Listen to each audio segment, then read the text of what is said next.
एक भयानक तूफान जो सब कुछ तबाह कर सकता है।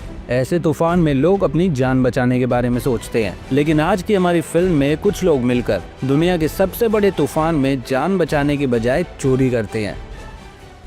कहानी की शुरुआत होती है 1992 अल्बामा से, जहां पर विल और ब्रिज नाम के दो बच्चे अपने पिता के साथ शहर छोड़कर जा रहे होते हैं, क्योंकि इनके शहर में एक भयानक तूफान आने वाला होता है जिसको नाम दिया जाता है एंड्रयू। और इस तूफान के आने से पहले लोगों को शहर से बाहर भेज दिया जाता है, लेकिन तभी एक बड़ा सा पेड़ उनकी गाड़ी के सामने गिर जाता है, जिससे बचने के लिए उनका पिता अपनी गाड़ी को सड़क से नीचे उतार देता है और वहीं पर गाड़ी चलाने लगता है। लेकिन थोड़ी दूर जाने के बाद उनकी गाड़ी एक जगह पर फंस जाती है, जिसकी वजह से उनको पास के एक घर में जाना पड़ता है ताकि वो तूफान से बच सके। लेकिन तभी उनका पिता घर से बाहर जाता है और अपनी गाड़ी को एक केबल से बांध देता है ताकि वो तूफान के साथ उड़ न जाए। तूफान बहुत भयानक होता है, जिसकी वजह से घर भी हवा में उड़ने लगता है। दोनों बच्चे खिड़की से अपने पिता को देख रहे होते हैं, लेकिन तभी एक बड़ा सा वाटर टैंक तूफान के साथ वहां आता है और उनके पिता को कुचल देता है। इसके बाद कहानी वर्तमान में आती है और हमें ट्रेजरी ऑफिस दिखाया जाता है, जहां पर पुराने बैंक नोट्स को डिस्ट्रॉय करने के लिए लाया जाता है।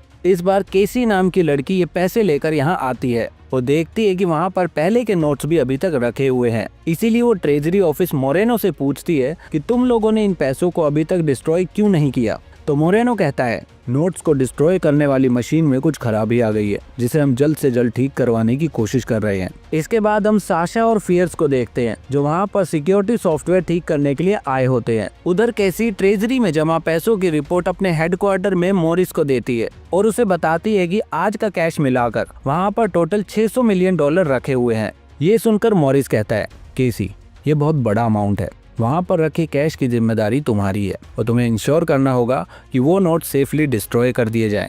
मॉरिस की बात सुनकर कैसी वॉल्ट के पासवर्ड को रीसेट करने की परमिशन मांगती है और वहाँ के वॉल्ट के पासवर्ड को रीसेट कर देती है। इसके बाद हम विल को देखते हैं, जो कि एक मौसम वैज्ञानिक बन चुका है। उसको पता चलता है कि उसके शहर में एक बार फिर से 1992 जैसा तूफान आने वाला है, लेकिन ये तूफान उससे कई गुना ज्यादा बड़ा होगा और इस तूफान का नाम टमी दिया जाता है। विल तूफान से बचने के लिए अपने शहर को छोड़कर जा रहा होता है, लेकिन तभी वो रुक जाता है और अपने भाई ब्रिज को फोन मिलाता है, लेकिन उसका फोन नहीं लगता। इसीलिए वो अपनी गाड़ी को वापस से शहर की तरफ मोड़ लेता है और अपने भाई के पास जाता है। ब्रिज के पास पहुंचकर वो उसे वहां से निकलने को कहता है, लेकिन ब्रिज अपने घर को छोड़कर जाने को तैयार ही नहीं होता। उसको अपने सामान की चिंता होती है। ये सुनकर विल अपने भाई से कहता है, भाई, हमें यहाँ से निकलना चाहिए। मैं तुम्हारे साथ घर को अच्छे से बंद करने में मदद कर दूंगा ताकि तुम्हारे सारे सामान को सेफ रखा जा सके। उधर ट्रेजरी ऑफिस में साशा और फियर सिस्टम पर अपना काम कर रहे होते हैं, लेकिन तभी वहाँ की लाइट चली जाती है। मोरेनो जाकर देखता है तो उसे पता चलता है कि जनरेटर में कोई खराबी आ गई है। वो वापस आता है और ब्रिज को फोन करता है, लेकिन ब्रिज का फोन नहीं लगता। इसलिए वो कैसी से कहता है, देखो, जनरेटर को ब्रिज के अलावा कोई ठीक नहीं कर सकता, लेकिन उसका फोन नहीं लग रहा, इसलिए तुम्हें उसके घर जाकर उसको यहाँ लेकर आना होगा। मोरेनो की बात सुनकर कैसी वहाँ से निकलती है, लेकिन उसको वहाँ पर कुछ ठीक नहीं लगता, इसीलिए वो अपने आईपैड को वहीं पर छुपा देती है। फिर कैसी के निकलने के बाद ट्रेजरी ऑफिस के बाहर एक वैन आती है, जिसको गेट पर सिक्योरिटी गार्ड्स रोक लेते हैं। वो लोग बताते हैं कि वो लोग फोन लाइन को ठीक करने आए हैं, लेकिन गार्ड्स उससे परमिशन लेटर दिखाने को कहते हैं। तो वो लोग तुरंत वैन से उतरकर गार्ड्स पर गोलियां चलाने लगते हैं। गोलियों की आवाज सुनकर ट्रेजरी ऑफिस का इमरजेंसी लॉक ऑन कर दिया जाता है, लेकिन वो लोग गोलियां चलाना बंद नहीं करते और एक एक करके सारे गार्ड्स को मारते हुए ऑफिस की तरफ बढ़ते हैं। फिर हम देखते हैं कि पर्किंस नाम का एक सिक्योरिटी ऑफिसर, जो कि ऑफिस के अंदर ही अपने एजेंट्स को गोली मार देता है और हमलावरों को ऑफिस के अंदर बुला लेता है। उधर मोरेनो साशा और फियर्स के साथ कंट्रोल रूम में होता है और वो उनसे कहता है, तुम्हें डरने की कोई जरूरत नहीं है, ये कैबिन बुलेट प्रूफ है, हमें कुछ नहीं होगा। लेकिन तभी पर्किंस हमलावरों के लीडर जैकी के साथ कंट्रोल रूम के बाहर आता है। पर्किंस को उनके साथ देखकर मोरेनो बहुत हैरान होता है। पर्किंस कंट्रोल रूम के बाहर खड़ा होता है और तभी उसका दरवाजा अपने आप खुल जाता है और हमें पता चलता है कि साशा और फियर्स भी पर्किंस के साथ मिले हुए होते हैं।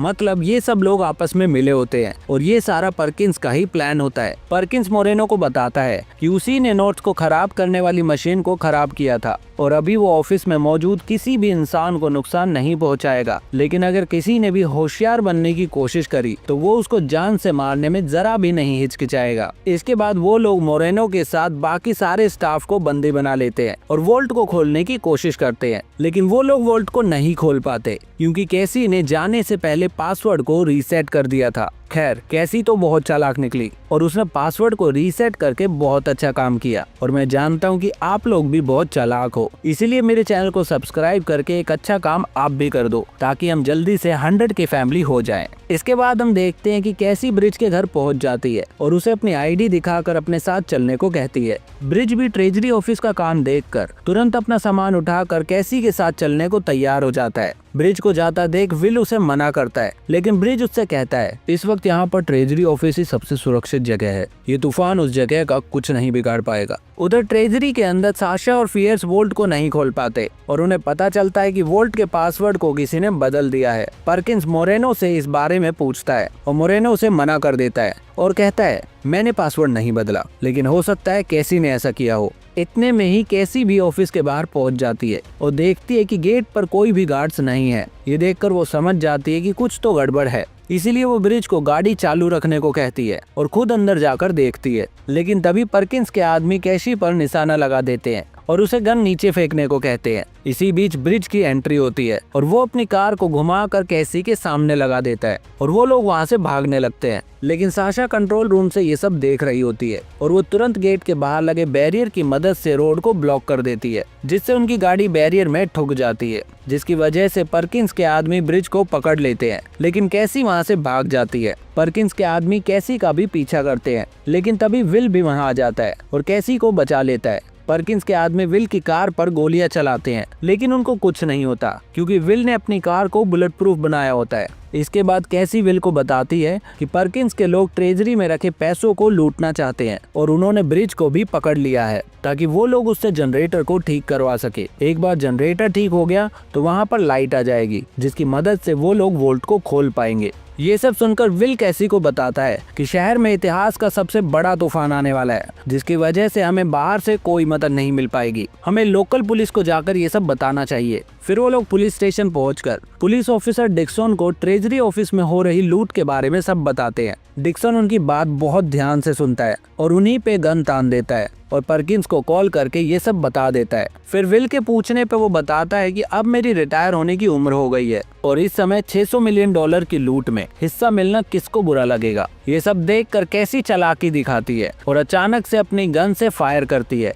जिसका फायदा उठाकर वो दोनों वहाँ से भाग जाते हैं। लेकिन डिक्सन पर्किंस के आदमियों के साथ उनका पीछा करता है। कैसी उन लोगों पर गोलियां चलाकर उनसे पीछा छुड़ाने की कोशिश करती है, लेकिन उससे कोई फायदा नहीं होता। इसीलिए विल कैसी से कहता है सीट बेल्ट लगा लो और कस के पकड़ो, जिसके बाद वो अपनी गाड़ी से डिक्सन की गाड़ी को जोरदार टक्कर मारता है, जिससे डिक्सन की गाड़ी उलट पलट हो जाती है और वो लोग उनसे बच निकलने में कामयाब होते हैं। इसके बाद कैसी विल को बताती है कि ऑफिस से निकलने से पहले मैंने कुछ देखा था। वो लोग सैटेलाइट फोन का इस्तेमाल कर रहे थे और अगर हम सैटेलाइट टावर को ही बंद कर दें तो हम उन्हें कम्युनिकेट करने से रोक सकते हैं। ये सोचकर वो लोग ट्रेजरी ऑफिस के पास वाले सैटेलाइट टावर पर पहुंचते हैं और वहां पहुंचकर विल टावर पे चढ़ने लगता है और कैसी को गाड़ी में ही बैठने को कहता है। इन सब के दौरान शहर में तूफान भी बहुत तेजी से शुरू हो चुका होता है, जिसकी वजह से एक कार हवा में उड़ती हुई उस टावर से टकराती है और विल मरते मरते बचता है। तभी विल की नजर उनके पास आते हुए ट्रक पर पड़ती है,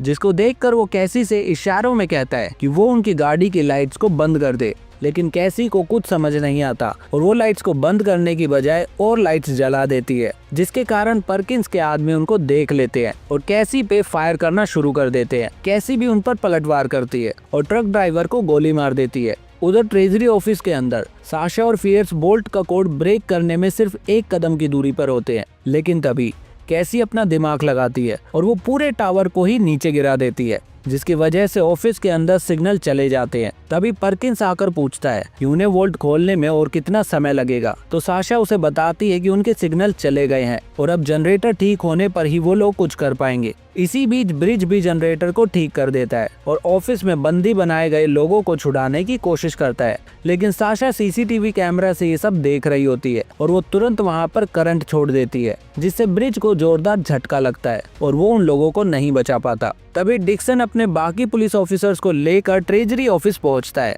और पर्किंस पर गन तान कर कहता है मुझे लगता है कि ये लूटपाट करना तुम्हारे बस की नहीं है। इस लूट को हम अंजाम देंगे और मैं अपनी टीम को लीड करूंगा। डिक्सन की ये सब बातें सुनकर परकिंस अपना दिमाग चलाता है और डिक्सन के साथ आए पुलिस ऑफिसर को $20 मिलियन देने का ऑफर देता है, जिसे सुनकर वो लोग तुरंत परकिंस के साथ आ जाते हैं। इसके कुछ देर बाद कैसी परकिंस को कॉल करती है और उससे एक डील करती है कि अगर वो ब्रिज और मोरेनो को छोड़ देगा तो वो खुद ऑफिस में आकर वोल्ट को खोल देगी। परकिंस तुरंत कैसी की बात मान लेता है और कैसी की बात ब्रिज से भी करवाता है। फिर वो लोग कैसी की बताई जगह पर ब्रिज के साथ कुछ पुलिस ऑफिसर को भेजते हैं ताकि वो लोग कैसी को अपने साथ ला सके। उधर कैसी और विल एक मॉल में उनका इंतजार कर रहे होते हैं और जैसे ही वो पुलिस वाले ब्रिज को लेकर मॉल के सेंटर एरिया में पहुंचते हैं, वैसे ही कैसी मॉल की छत को तोड़ देती है, जिससे वहां पर बहुत तेजी से हवा आने लगती है और सब कुछ तहस नहस हो जाता है। लेकिन कैसी, विल और ब्रिज एक रस्सी को पकड़कर अपने आप को तूफान में उड़ने से बचा लेते हैं और यही उनका प्लान होता है।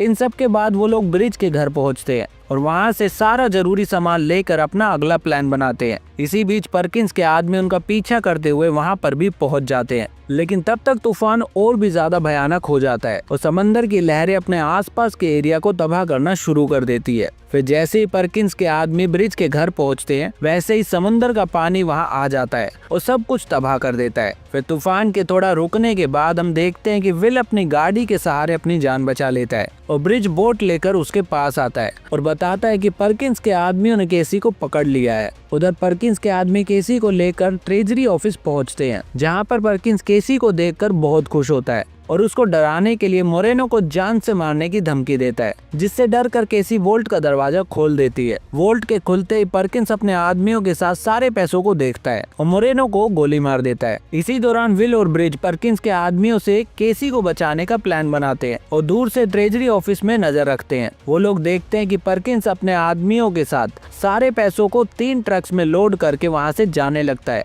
और उनमें से एक ट्रक में केसी भी होती है। विल और ब्रिज तुरंत अपनी कार को लेकर उनका पीछा करते हैं। इसी दौरान जो तूफान शहर में आने वाला होता है वो भी शुरू हो जाता है और उन लोगों से 30-40 किलोमीटर ही दूर होता है।